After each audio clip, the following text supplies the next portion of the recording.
long-term impact deals more with what do we want this society, our community to be. And part of it for me is the idea of everyone having access to opportunity. We're in a conflictual time where we seem divided. People are looking at the services we provide to the poor as entitlements, and maybe they shouldn't be entitled to those. I would suggest that this is an opportunity for us to make sure that every person at the table has their own tools to take care of themselves. And so that means, if you look at W-2, and I'll just talk briefly about that, throughout history, W-2 has often been, or not W-2, but welfare programs, have been ways to say to families, if you want the wife or the woman to receive benefits, then the father can't be in the house.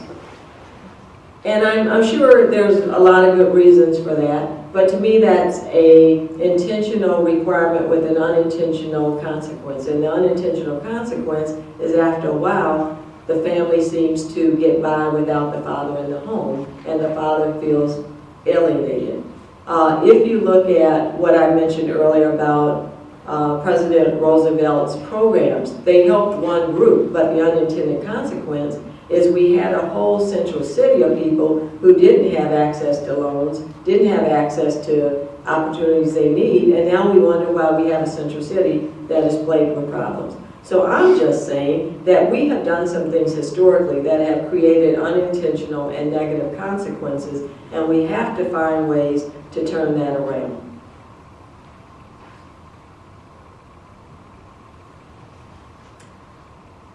You can see that the IRS says that our VITA site helps workers increase their wages by an average of $2 an hour. I mentioned ways to work. One of the keys for them is not just the car, but what the car allows people to do. And that means get a job, keep a job, improve your credit score.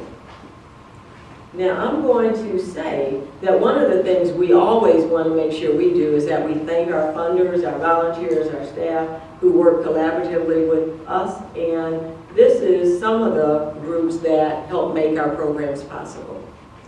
I'll end by saying that last July, a year and a half or so ago,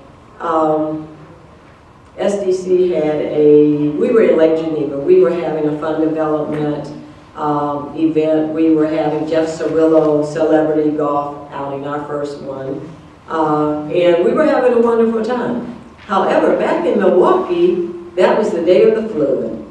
The flood that had people upset in July. I know it flooded some of our facilities, and there was a lady named Kathy who went to a social worker to talk about the impact of the flood on her life and her children's lives.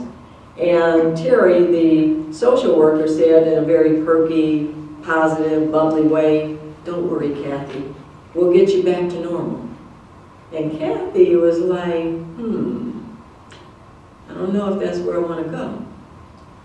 Because she said, you know, back to normal for me is going to grocery stores in my neighborhood where the food quality is poor and the prices are high.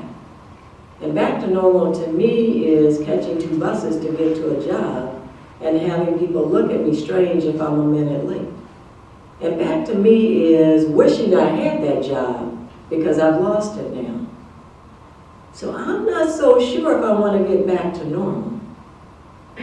Kathy said, I think I want to get back to better.